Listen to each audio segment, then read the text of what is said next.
பசுமை தொடர்பான திருக்குறள். மணி நீரும் மண்ணும் மலையும் மணி நிழல் காடுமுடையதரன் நெடுகடலும் தண்ணீர்மை குன்றும் தொழிலெள்ளி தானல்கா தாகிவிடின் விசுமை துளிவிலின் அல்லாமற்றாங்கே பசும்பு தலை காண்பாரிது. நீர் இன்றியமையாது உலகினில் யார் யாருக்கு வானின்றி அமையாது ஒழுக்கு. துப்பாக்கு துப்பாய துப்பாக்கி துப்பாக்கு துப்பாய தூவும் மழை மானின்றி உலகம் வழங்கி வருதலால் தான் அமிர்த வென்றுணர பாற்று ஊருணி நீர் திறத்தே உலகமாம் பேரதி காலத்திரு கைமாறு வேண்டாம் கடப்பால மாறி மாட்டே எண்ணாற்றும் கொள்ள உலகு அகழ்வாரை தாங்கும் நிலம் போல தம்மை இகழார் பொருட்கள் தலை செயற்கை அறிந்து கணைத்தும் உலகத்து இயற்கை அணி செயல்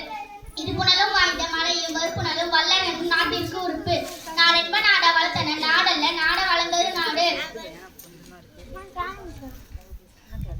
உழுதொன்று வாழ்வாரே வாழ்வார் மற்றெல்லாம் தொழுதுண்டு பின் செல்பவர் சுழன்று மேற்பினது உலகம் அதனால் உழந்தும் உழவே தலை விண்ணின்று போய் பின் பிரி நீர் பியன் உலகத்தை ஒன்றின்